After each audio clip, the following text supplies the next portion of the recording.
The following is a paid program sponsored by Get Elevated. Please be advised that the voices and opinions you hear do not necessarily represent the views of KUNV Las Vegas, the University of Nevada, Las Vegas, or the Board of Regents of the Nevada System of Higher Education. Please note that while we will cover a multitude of topics, including many alleged health benefits, all information provided should be considered anecdotal and informational. Please consult with your physician before adding cannabis to your medical regimen. Cannabis is for adults 21 years of age and older. Also, paid sponsorships are not to be misconstrued as preferred or favored by the host. In any way, they are merely that, paid sponsorships.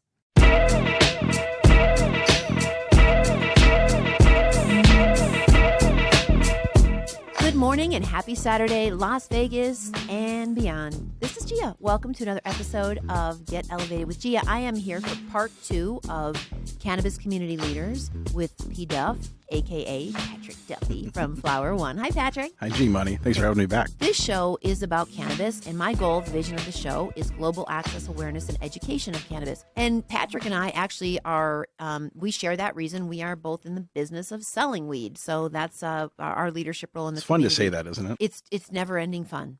My wife always makes a joke when she introduces me to someone I don't know. Yes. She goes, he's the biggest weed dealer in Nevada. I love that. Last summer it was California. But. And when you say dealer, it gives people the kind of the feeling of like, oh, he's on the DL. Yeah. Yep. And that's what we're going to talk about this show. Funny stuff. We're going to talk about comparisons on states and a little bit about what it's like to be in this business here in cannabis. So funny you say the fact that we sell weed. It is fun to say because I take great pride in the fact that I wasn't here in the beginning. I feel like I'm kind of joining, third inning maybe, I finally got out there. I think it's still a second inning at best. I'm going to go with a basketball analogy because that's more my game. So I feel like I feel like I'm at the end of the first quarter. Yep. But I got a whole game ahead of me. I got a good halftime. I got plenty of time. Yep. And so I moved into a new place as I was sharing last time. Congratulations. Oh, God, I love it so much. Anyway, I got a ding dong and there's a bunch of neighbors that came to the door and I was like, oh my God, people. Yeah. And, they had dogs and I brought my little puppy out and shortly, and it was like, so what do you do, Gia? I was like, am I going to do it? I also hesitate about telling people I sell weed because I don't want people to think I have it at home. I don't. For the record, we sell it. It'd be we would not. The feds would get us. Right. They'd find us. The feds would find again. us. So I don't carry it except for my own little consumption. But I dropped it. I go, I sell weed. Yeah. And they were like, oh, way. And then one guy's like, I use my edibles for sleep. And one's like, I use this for that. And I was going to say, imagine saying that to a group of Little League parents. Even better, man. It's so fun. Yes. Because you get a couple that are like, eyes go big. And then like you said, there's a couple that are like, oh my God, I love this. It helps me sleep. But I do this at night. It helps me. Yeah. And inevitably, mellow there's out. always someone who says, I've always wanted to learn about this or that. Every time you say it, yes, it's fun. You get to flex a little bit. But then you also get someone's curiosity. And it's like, oh, could I get your number? I want to ask some questions. Sure. That education part's a lot of fun. Yeah. I don't think that's one thing I'd like to see the market do more of. And it's really difficult to do because you have to have the right person to teach it. Yeah. But it's an important aspect of this whole world that we're in. Sure. There's a lot of people that consume cannabis, right? Mm-hmm. And there's a lot that don't. Yep. And, when we sell it, we want to just let's just reach the people who are using it every day because we didn't put a lot of product in their hand. That's a business strategy. And it's a yes and. We want to do that. And I would love to have the ability, and I think we'll probably find a way to get more education out there. And it's not even, I don't even think it's so much about new people coming to the market. It's a lot of that. There's still, you think about the number of people entering our market. Yeah. I still consider myself somebody who's entering parts of the market. I'm still trying new things and trying other things. Yeah. But it's also there's a lot of cannabis people who get stuck. They like their Gorilla Glue or they like and they won't ever try anything different. That's fair. And it might be a lot of times it's just because, it's probably general stubbornness, but it's because they're, a lot of times it's because they're uneducated about the situation or the product. Yes. My big goal, I want to be on stage, like literally. Mm-hmm. So it combines, my love of comedy, my love of speaking and cannabis and educating people and just have that be viral. Like that'd be fun. My own YouTube channel. So that I can share this on, but this has been such a great platform. So that's why I love the show. It's called Get Elevated with Gia. So let me ask you about your stage experience. Oh, yeah. Did you ever smoke? I guess, did you ever smoke before you went on stage for comedy? Yes, and. Okay. Not at first. When I first started doing comedy, 2010, it was an absolute, that's disgusting thing to me. Yeah. I was the, war against drugs And you were at the world famous Second City, correct? That's where I studied improv. Gotcha. But I learned stand-up by getting on stage. Sure, that's how you learn. Yeah, by getting dared. And I went to the comedy club on the south side of Chicago called Jokes and Notes, and very intense club. Like, I used to watch a lot of comics there, so when someone dared me, I was like, yeah. And I was like, when's their open mic? And it was, Wednesday, and you have 3 minutes. Yep. You have 3 minutes to make people laugh. And I wish that, I had cannabis maybe able to calm my nerves, but instead I drank shots of vodka, and that didn't end well. Yeah. Because, like, by the time I was on stage, my adrenaline plus dude, that is like... It's a lot. You're amped up. You got to be amped up. Oh, yeah. And then when I got off the stage, the woman who owned the club, she said, well, your set was okay, but you have great stage presence, so come back. I was like, I thought it was a one and done thing, but I was like, okay. And so a long story short, like fast forward, I started to explore cannabis because I had seen myself make people laugh. And I thought, well, would I remember material? Right. What if I forget it? Because big thing for me is I'll forget what I just said. Right. But I have this agreement with myself, like, I don't need to remember it. It was epic then. If you missed it, I'm real sorry. Sure. And so I took an edible one time before a show. It was a local room that I had in Chicago. It's called the Tamale Hut. And people like bring your own beer. People got tamales, and we did comedy. And I took an edible, and I was like, let's do this. And and it kicked in as soon as I got the mic. And I was like, oh, I felt that coming on because I was kind of new in the business. I was like, oh, my mouth was like, it was like sandpaper, And then I was like, I'm going to tell the audience. I'm just going to tell them I took an edible. Now, that mattered. Like, you've told people here, they're like, yeah, woo, woo, whatever. Yeah. But there, when it wasn't, nothing but medical was allowed, it was like, oh, she took an edible. Oh, my God. I don't see how this is going to go. And it was probably the best, funnest set I've ever had in my entire life because my default mode network that does all my thinking and judging was shut off. Right. And I was flowing. And what had occurred to me was all of the jokes. And I had a comedian, Jay Reed, on here. We talked about this. All the jokes that I had stored back in my mind were coming through, flowing. Give you a little clarity. I'm certain I offended 70% of the room on some small level. So you can't really risk that on stage. Sometimes, I think a good sativa with the right thing, I think it can enhance it. But it could be a slippery slope. It's a long story. Sure. It's a long answer to that question. Sure. Now, did you ever bomb when you're on stage? Oh, 100%. Yeah. But actually only one time did I bomb where I got booed. Okay. And it was Obama and Romney, right? Mitt Romney. Okay. Yep. And it was a 3-minute set, and I had this little story. I was going to talk about homeless people because the Chicago homeless people, like they look like zombies, like ruthless. Eyes coming out, like legs drag. It's bad. I lived in the South Side. I know they were different than the North Side. The North Side, like they had like dry erase boards instead of cardboard. They had like iPhone 3s, but they still had they were bougie, and they would ask for like specific amounts of change. Those are like Lincoln Park for their people. whole food. For their whole food bill. Right. Like South Side though, like you get an eyeball, you see one coming, you trying to get that window up as quickly as possible. Yep. Now, everyone who had gone before me was talking about the election, and I had not written any piece of the election into my set. But I was like, I should probably talk about the election because everybody else is dumb. Number one, dumb. So we get on stage, and I'm running the joke, and I talk about the homeless people, and I said, well, we need a president who can get these people off the street. Well, what the audience heard was the president we have is not doing it right. It was a African American crowd and Obama. Yeah. And then people were harumphing, and I was like, what's happening? What's happening? Because I didn't even know what I said. You know, you're up there, your heart's right, and you're just spitting material. And, and I was like, oh my God, why are they not laughing now? And then they're like, and then the DJ's flipping the light. I'm like, I don't know what's happening because I didn't hear what I did wrong. Right. Then the MC comes up to the stage. He's like, you gotta go. You gotta go. I was gotta get you out of here. We take you out the back door. We get you scared. No, you can't.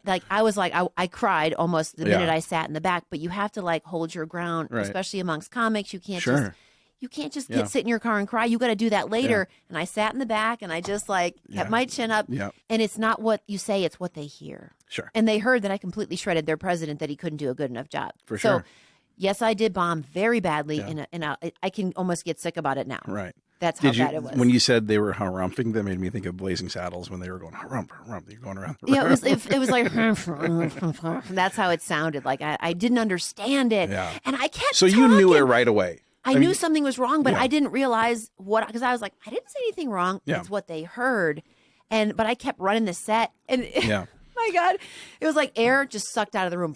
Sure. Yeah. See, and that's like, I'm a feedback person. My salespeople probably get sick of me because I'm always giving them feedback about everything. You have to though. But that's the athlete in me, right? You get it. I mean, like, being a football player in college, like all I do is watch film. If I wasn't practicing, I was watching film before the game. And so a lot of times I didn't realize I was bad in the moment. But then I watched film, I'm like, I was pretty bad. That's pretty bad. Pretty bad. Yeah. So I didn't know if it happens right away, if you have the feeling, or if you kind of. I knew. Yeah. And then there's plenty of sets in between where it's like, it wasn't my best, but. Yeah. Yeah, so thank you for asking. That was a fun story. I haven't got to talk about that in a while. Got to get it all out of your system. Yeah. Now for a quick word from our sponsors. From the chief lobbyist of Matos Consulting, Jay is spearheading a new bill for consumption lounges. Jay is passionate about alternative places to consume cannabis, so our city and the Strip can remain family-friendly. Okay, let's talk about the market comparison. So tell us some of the big differences between the states so that I love what we do here. Sure. I love so many things about the way we operate business in Nevada. So let me tell you about the thing I love most about Nevada. Okay. Is that you have the ability to get a direct connection with the people who make decisions about what goes on the shelves in their stores. Okay. Not what gets purchased, and I think it's a big difference. So when I say that is because there's only 74 stores. Yeah. Some stores are owned by the same people. Yeah. 74. But some may have a footprint of 5 or 7. Sure.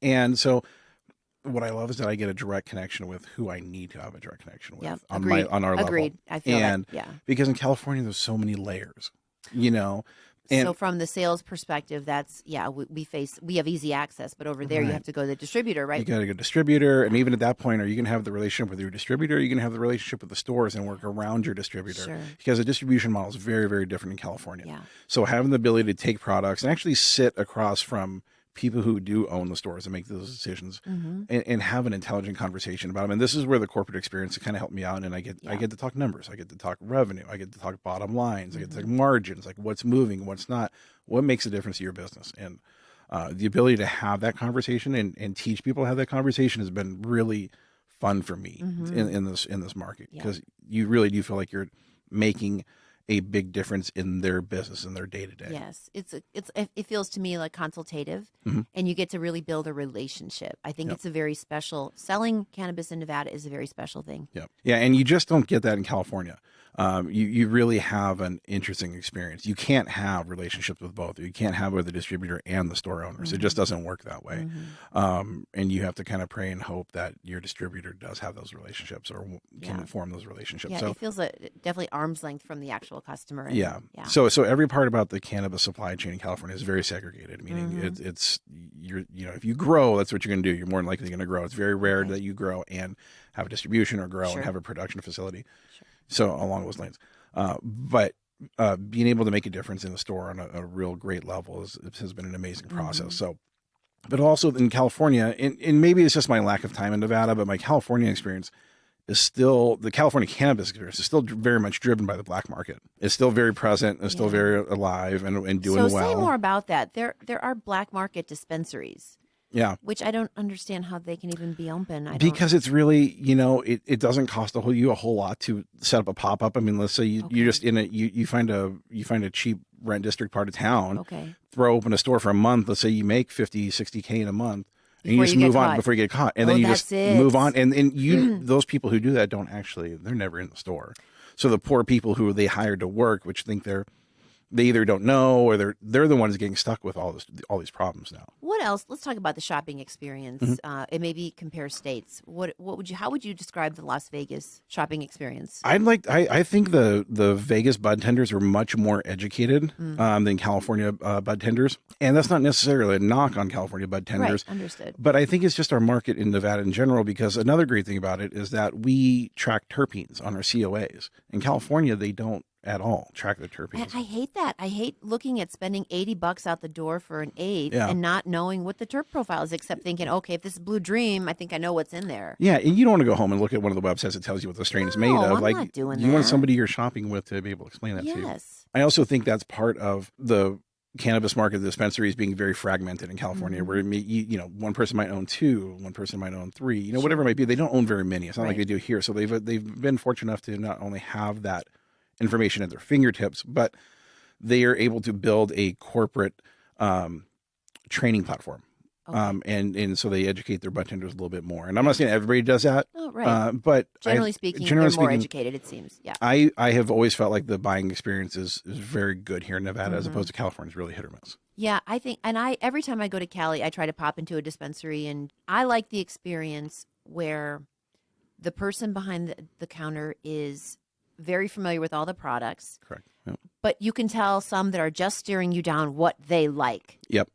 And it's like, it's so annoying. Yeah. Like, you feel like they've just, like, that's it. They're just going to do that, sell that every time. And they're excited about it. But it's like, bro, I know there's more to what's on the shelves. Or when I feel like I have to go, what's that? Like, if I asked you for an edible, ask me some questions to understand what I'm doing, what I want, what, flavors, do I want chocolate, gum, the whole thing. I will trust your opinion if you just say, I don't know, I haven't had it. Like, if I ask you a question, I'm going in there to buy something, and you say, I'm sorry, I haven't tried it, I don't know, but I've tried this product, which is in the same category. Like, at least have a conversation about it. Yeah. And ask me questions about my experience, and I'm going to spend a lot more if you do that. Yeah. And that's, from the sales side, and we're both in that same role. Yeah. I think so many times there's such a good story behind a lot of brands. 100%. I think that really helps. And that's another big difference in the California market is brands really dominate in California. Yes. And I think the Nevada market is really coming around to that thought. I really think as this cannabis market evolves, so will the brands. I love when I tell the bud tender, I say, okay, tonight I want to do some painting. And I usually smoke this, but I want to try something new. Yeah. And then she goes, I know exactly what you need. I'm like, yes. It's a good feeling. And she says it like, I heard you. I know exactly what you want to do tonight. I got you, girl. Yep. Versus well, you could do this, you could do that. Like, I feel like California bud tenders, on some level, are just disinterested in what I'm doing there. I agree.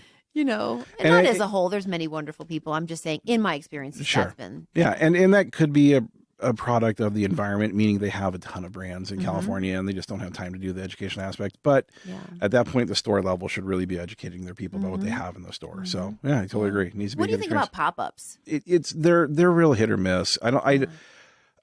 I don't think anybody wants to buy because a lot of the time the stores don't advertise that they're doing a pop-up. Right. And if you're just there, it's a walk by. Right. Like, unless you have true buy-in all the way around, whether it's social media, the store, letting them their email list, whatever it might be, if people don't know ahead of time that you're having a pop-up, the chances of people buying something on the spur are very. So you're saying if people know that you're there, they're coming. I think so. I also think that the way bud tenders are set up, pop-ups are set up typically in the front of the stores. Yes. By the time you actually get through, I'd rather have you at the cash register. If you're doing a pop-up, it's an impulse buy. Like, you're trying to create an impulse because most of the people don't know you're going to be there. That. I'd rather have them near the cash register so I can go, before they walk up to the bud tender, what are you doing today with that? Instead of you figure out what they're doing at the pop-up and then you go through with what you intended to buy. Yeah. And you might have forgotten about it at that point. Yeah. So no, I love that. That's kind of my two. So what are your thoughts on them?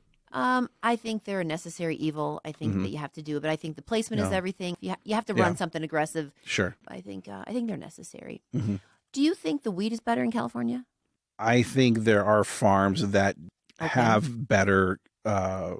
What is better though? What is better? I don't know. People says everything is better in Cali, and it's like, I don't know. I think. I think there's some good legacy brands that have people because California is considered the cannabis capital of the United States, right? And Emerald Triangle, right? Yeah, I think there's people who do things really well there. Sure. I think there's people who do real things really well here. Agreed. It's a much more evolved market in California, and people have had a whole lot more time to hone in on their profession. Sure. I think that Nevada is just still growing. Again, I think what people might mistake as better as it's more brand recognition. Gia will be right back after a quick word from our sponsors.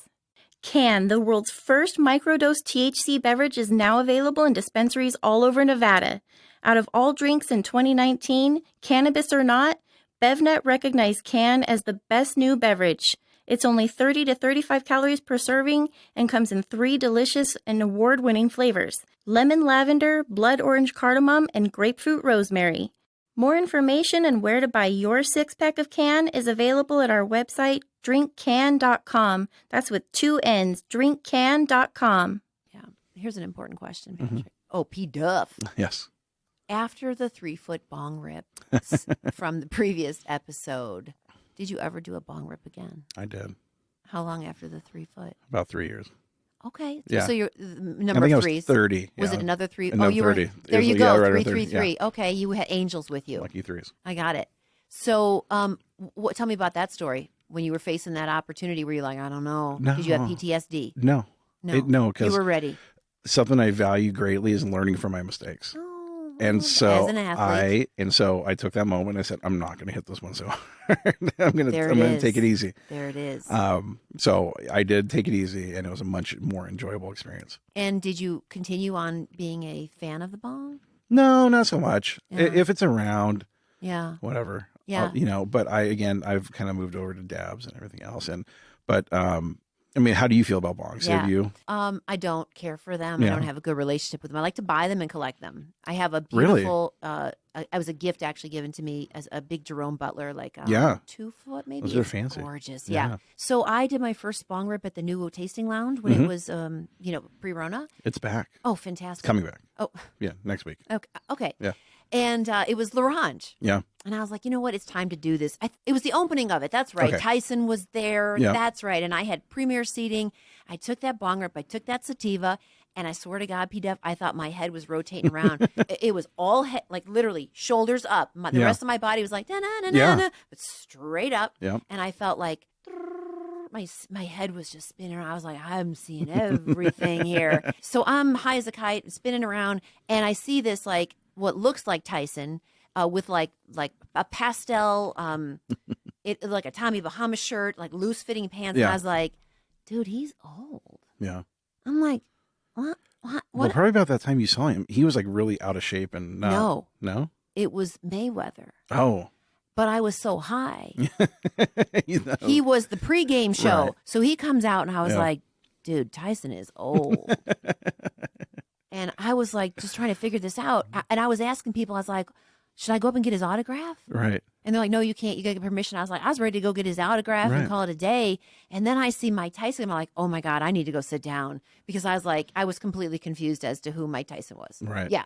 Oh, that's great. But then I bought a little tiny glass bong, and my friend and I, he was no more expertise at bongs than I did. And it was a short one, and I was trying to light it. Mm-hmm. I was certain my eyebrows were going to start on fire.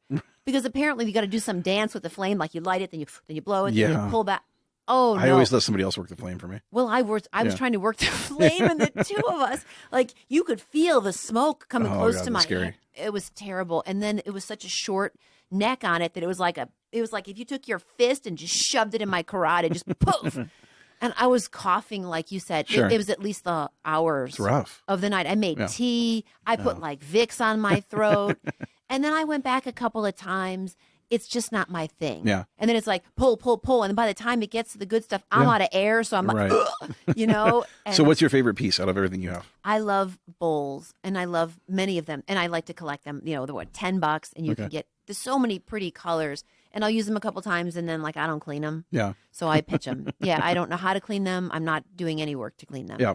So I love the bowl experience. Yeah. That's my favorite. So speaking of You just need a consumption couple lounges, crumbles, just a little. I know you mentioned consumption lounges. I did. I was going to ask you about that. Listened to your podcast with the lovely ladies from the powerful, Chamber. It was 3 Cannabis. Polish zesty executive queens. Right. So I'm not keeping the official count, but the unofficial Polish person in the cannabis count is 4 now because I'm half. My mom's side is Do you Polish. want to be a queen with me? I don't want to be on the board. I'll be the Polish king on the board. How's that? I love it. Or the Polish prince. I I'll be love the Polish it. prince. Okay, the Polish prince and 3 zesty Polish executive queens. There Got you it. go. I think it's a really good opportunity for a lot of people. Yes. Consumption venues. Yeah, right? consumption Doesn't have to- venues. That's the difference in my mind when I learned from those ladies. It's not just consumption lounge, but venues. So please. But go ahead. I have a bad feeling that there's going to be a lot of people who throw out like 3 cheesy lounge chairs and a red leather couch and say, okay, come in here and I'm going to charge you to smoke. Like I have a bad feeling a lot of that's going to happen. It could. But I think for people who can entertain or in the process of entertaining or are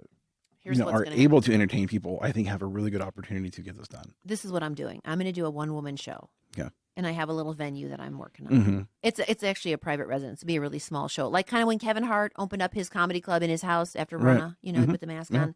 I want to do a 1-woman show that kind of bleeds cannabis into all kind of, empowerment, spirituality, and obviously, just jokes. Yeah. And those are the kind of things I want to see, where people can, like, something that they already enjoy doing, like whether it's eating, you can just safely consume. So it doesn't have to just be a lounge. I'm actually not sure how I feel about just a lounge. Yeah. Unless there's some other activity. There'll be some entertainment. And then, because also you have to get people to move. Right. You know, have to Not have that, everybody just wants to sit there and smoke. Yeah, so I think there's a lot of work to be done, but there's such huge opportunities. Yeah, I think people who can recreate a specific experience when they walk in the doors of the cannabis lounges is going to be really do well with this. I love what Danny was saying, that, you know, she thinks we can be the Amsterdam of the United States. That would be really cool. Yeah, to be a part of that, you know, because nobody's really done it. I mean, they tried to do it in California in West Hollywood. They tried to open up 3 lounges, and it just hasn't worked out. And in fact, I don't know how many they've actually opened up. Okay. P-DUFF, let me ask you this. What else are you passionate about in life? Really, it's, you know, it's going to sound really corny. I know. But I love my family. Oh, I'm very passionate about my family. That's actually the right right answer. Right answer. Yeah. You know, but to kind of, you know, say something else other than that would be definitely sports. Yeah. I picked up on that by your tan, sitting out watching the baseball. Watching the boys play baseball. My son played baseball up until he was, I don't know, he did all that travel basketball, and he had to give one up. And I was like watching paint dry, man. And in Chicago, we'd have super cold. Like, I'd be hitting the Fireball, you know, because I didn't smoke then. A little shot of Fireball, and now I'm toasty warm. But I'm so glad that he switched. You know what's big? Well, you know what's big in Chicago, but like hockey. Hockey's like tough. You do so much traveling for hockey, and that's a whole different world. Right, yeah. You're all wrapped up in the hockey world. You're done. You're a hockey player. But yeah, I mean, really, I think sports has really shaped who I am and who I've become because of the experiences that I have, and it really introduced me to that team energy. But it's really shaped who I am and how I react to things in life and business, and it's really helped me out a lot in my life. Yeah, I love it.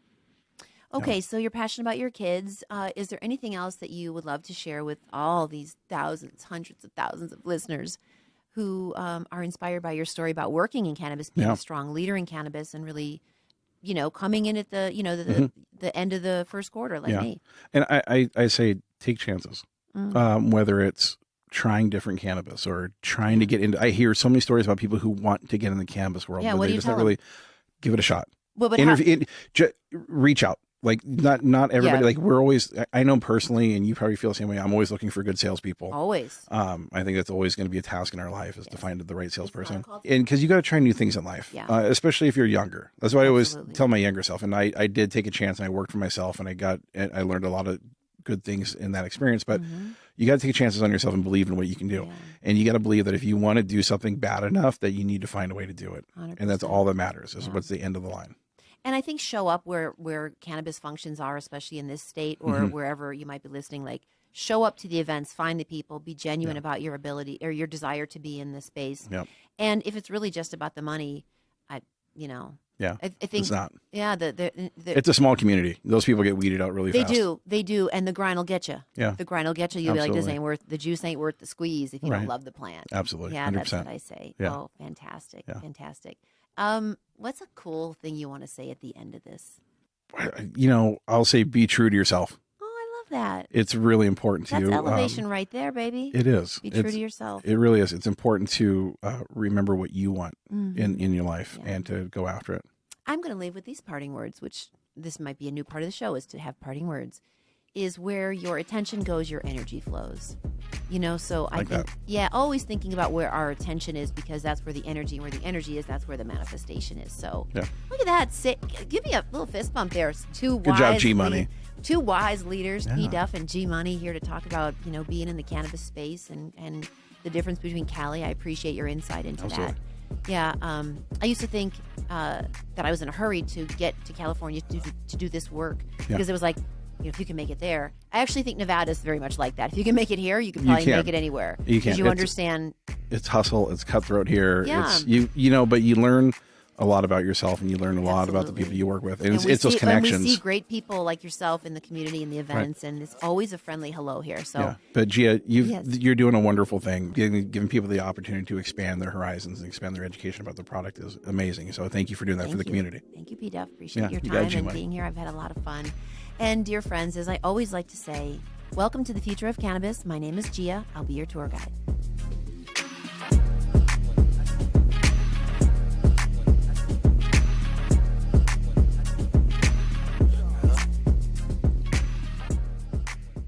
You have been listening to a paid program sponsored by Get Elevated. Please be advised that the voices and opinions you heard do not necessarily represent the views of KUNV Las Vegas, the University of Nevada, Las Vegas, or the Board of Regents of the Nevada System of Higher Education.